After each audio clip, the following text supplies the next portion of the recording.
अस्सलाम वालेकुम dear students, कैसे हैं आप सब लोग। हम उम्मीद करते हैं कि आप खैरियत से होंगे और अपना बहुत अच्छा ख्याल रख रहे होंगे। जी, तो हमारा टॉपिक चल रहा है अकाउंटिंग ट्रांजैक्शंस को एनालाइज करने का। इस सिलसिले में हमने एक क्वेश्चन पिछली क्लास में कंप्लीट किया था 2021 का, जो कि ये आपके सामने आपके स्क्रीन पे आ रहा है।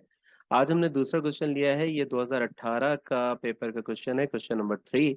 आईकॉम कराची बोर्ड के एग्जामिनेशन पेपर में आया था 2018 में, तो क्वेश्चन नंबर 3 आया था। आइए इसको पढ़ते हैं और फिर इसको सॉल्व करते हैं। क्वेश्चन में हमें कह रहे हैं the following are the transactions of Farhan traders for the month of April 2018। April 1 में कह रहे हैं mister Farhan started his business with a cash of rupees 500,000 and a shop building of rupees 800,000। Mister Farhan ने अपना बिजनेस स्टार्ट किया है और उन्होंने इन्वेस्टमेंट की है 5 लाख रुपए कैश की, और बिल्डिंग शॉप बिल्डिंग दी है 8 लाख रुपए की। दूसरी ट्रांजैक्शन है 5 अप्रैल की, कह रहे हैं कि purchase merchandise for cash rupees 100,000 and account rupees 50,000। 1 lakh रुपए का मर्चेंडाइज परचेज किया है कैश में, जबकि 50,000 का उधार में परचेज किया है। तीसरी ट्रांजैक्शन है 8 अप्रैल की, opened a bank account with cash rupees 125,000। 1,25,000 रुपये जमा करके बैंक अकाउंट ओपन करवाया गया है, यानी बैंक में अपना अकाउंट खोला गया है। 15 अप्रैल की ट्रांजैक्शन है issued a cheque to the supplier rupees 48,500 in full settlement of his account 50,000। देखिए, 5 अप्रैल को हमने उधार पे सामान खरीदा था 50,000 रुपए का। अब 15 अप्रैल को हमने उनकी पेमेंट वापस कर दी, फुल एंड फाइनल सेटलमेंट हमने उनके साथ की है 50,000 की, जबकि हमने उनको पेमेंट दी है सिर्फ 48,500 रुपए की। बाकी जो 15,100 रुपए जो हैं वो कहाँ जाएंगे, इसको अभी हम डिस्कस करते हैं। 25 अप्रैल को कह रहे हैं proprietor withdrew cash rupees 15,000 and merchandise worth rupees 4,800 from business for his personal use. Proprietor ने अपने पर्सनल इस्तेमाल के लिए 15,000 रुपए का कैश निकाला है और मर्चेंडाइज निकाली है 4,800 रुपए की। चलिए आइए इन ट्रांजेक्शन्स को हम एनालाइज करते हैं। जैसा कि आपको याद होगा, पिछली क्लास में भी हमने किया था। हम सबसे पहले किसी भी ट्रांजेक्शन के अंदर देखते हैं कि हेड ऑफ अकाउंट्स कौन कौन से इन्वॉल्व हैं। जिस तरह हमारी पहली ट्रांजैक्शन में हम देख सकते हैं कि मिस्टर फरहान ने बिजनेस स्टार्ट किया है अपनी कैश इन्वेस्टमेंट करने से, तो एक तो हमारे पास आ गया हेड ऑफ अकाउंट कैश। दूसरा है, इन्होंने शॉप बिल्डिंग दी है, तो शॉप लिख लें या आप इसको बिल्डिंग लिख लें या शॉप बिल्डिंग पूरा लिख लें। ठीक है, ये दोनों ही आपका एसेट होता है, और ये दोनों चीजें फरहान ने इन्वेस्ट की हैं, तो वो हो जाएगा कैपिटल। चलिए इनके नेचर ऑफ अकाउंट्स देखते हैं। कैश का नेचर ऑफ अकाउंट है एसेट। शॉप बिल्डिंग या शॉप या बिल्डिंग, इसका नेचर ऑफ अकाउंट भी होता है एसेट्स। कैपिटल का नेचर ऑफ अकाउंट होता है ऑनर्स इक्विटी।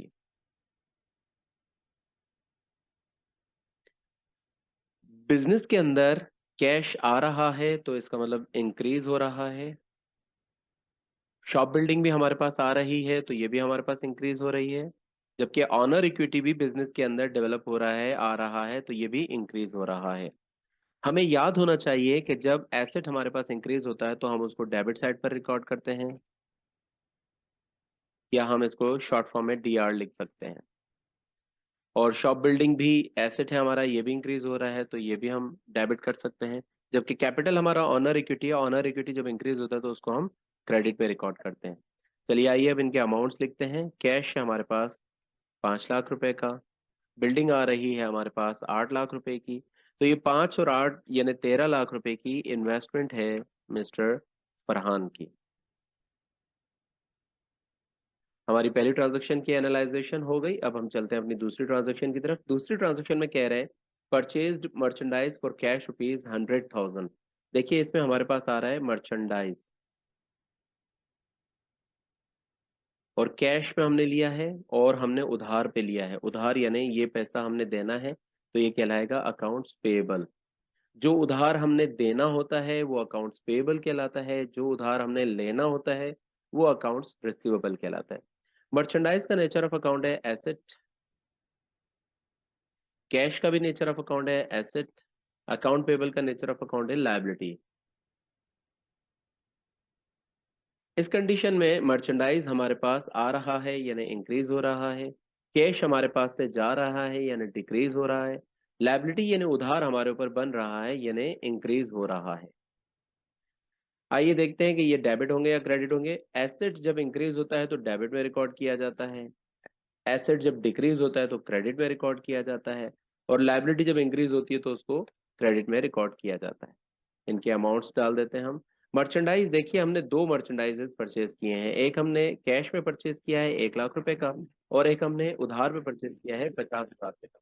तो हमारे पास टोटल मर्चेंडाइज आ गया है 1.5 लाख रुपए का, यानी 1,50,000 रुपए का। जबकि इसमें से 1 लाख रुपया हमने कैश दिया है और उधार हमने किया है 50,000 रुपए। उसके बाद अब दूसरी ट्रांजेक्शन देखते हैं। अगली ट्रांजेक्शन में हमें कह रहे हैं open the bank account with cash ₹125,000। देखिए इसमें हमारे पास दो हेड ऑफ अकाउंट इन्वॉल्व हैं। एक तो है बैंक, आपका जो बैंक में अकाउंट होता है उस अकाउंट को आपने नाम देते हैं सिंपल बैंक का। ठीक है, तो एक हमारे पास है बैंक और दूसरा हेड ऑफ अकाउंट है हमारे पास कैश।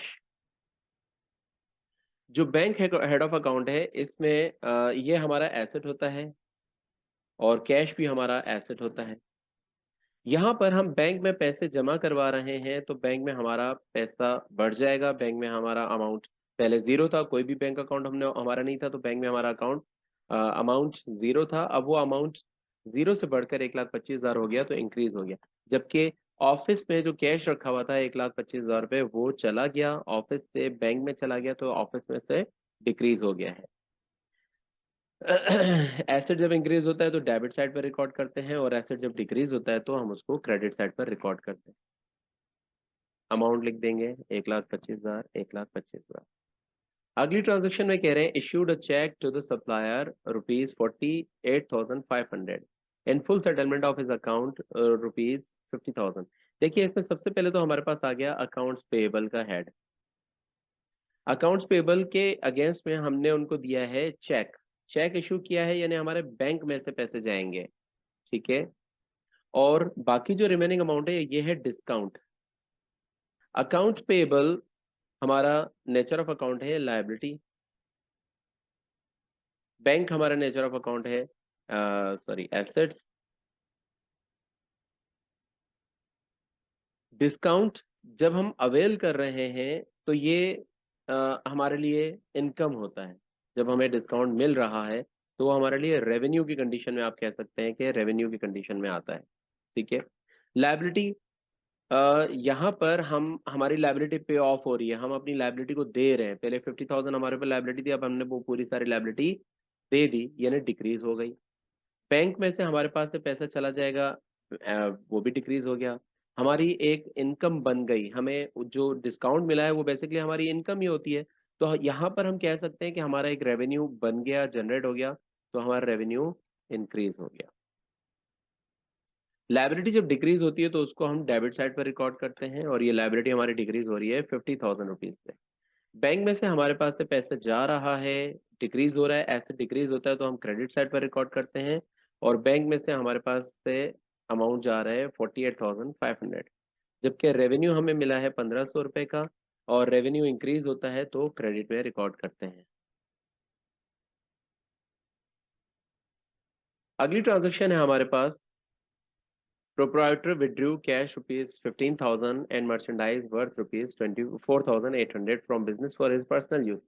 देखिए हमने जैसे पहले आपको बताया था कि जब भी पर्सनल यूज के लिए प्रोप्राइटर कुछ चीज निकालता है तो उसको हम नाम देते हैं ड्राइंग्स। प्रोप्राइटर ने क्या क्या लिया है, कैश लिया है और मर्चेंडाइज लिया है। ड्राइंग्स कॉन्ट्रा कैपिटल होता है, यानी ये ऑनर इक्विटी से रिलेट करता है। कैश हमारा एसेट होता है, कैश का नेचर ऑफ अकाउंट एसेट्स होता है, जबकि मर्चेंडाइज का नेचर ऑफ अकाउंट भी एसेट्स होता है। इस कंडीशन में ड्राइंग्स की वजह से हमारा ऑनर इक्विटी डिक्रीज हो रहा है। अगेन मैं आपको यहाँ पर बार बार बता रहा हूँ, देखिए ड्राइंग्स जब भी होगा या इन्वेस्टमेंट जब भी होगी तो आपने बिजनेस के एस्पेक्ट से सोचना है, कारोबार के लिहाज से सोचना है अपनी ट्रांजैक्शन को, कारोबार के मालिक के लिहाज से नहीं सोचना। अगर आप कारोबार के मालिक के लिहाज से सोचेंगे तो आप गलती कर जाएंगे। ठीक है, ड्राइंग्स हो रही है, ड्राइंग्स से क्या मतलब होता है कि कारोबार का जो ऑनर है, कारोबार का जो मालिक है, उसका कारोबार में जो हिस्सा है उसमें से वो कुछ निकाल रहा है। ठीक है, तो आप कारोबार के लिहाज से देखें, कारोबार के अंदर मालिक का हिस्सा कम हो गया, कारोबार के ऑनर का हिस्सा डिक्रीज हो गया। ठीक है, ड्राइंग्स जब डिक्रीज होते हैं तो हम उसको डेबिट में रिकॉर्ड करते हैं, ऑनर इक्विटी जब डिक्रीज होता है तो उसको हम डेबिट में रिकॉर्ड करते हैं। ओके, इसका अमाउंट एक तो 15,000 है प्लस 4,800, इन दोनों का टोटल अमाउंट करके हम यहाँ पर लिखेंगे क्योंकि उसने दोनों चीजें विड्रॉ की हैं, ड्राइंग्स की हैं। इसके बाद हमारे पास कैश है, कैश भी बिजनेस में से जा रहा है तो ये भी डिक्रीज हो जाएगा। एसेट जब डिक्रीज होता है तो हम उसको क्रेडिट साइड पर रिकॉर्ड करते हैं। इसी तरह मर्चेंडाइज भी हमारा एसेट है, ये जब डिक्रीज होता है तो उसको भी हम क्रेडिट साइड पर रिकॉर्ड करेंगे। कैश हमारे पास से डिक्रीज हुआ है 15,000 और मर्चेंडाइज हमारे पास से डिक्रीज हुआ है 4,800। जी तो जनाब, उम्मीद है आपको ये क्वेश्चन भी समझ में आया होगा। इसकी आप मजीद प्रैक्टिस करें और हम आपसे मिलते हैं एक अगली क्लास में। अल्लाह हाफिज।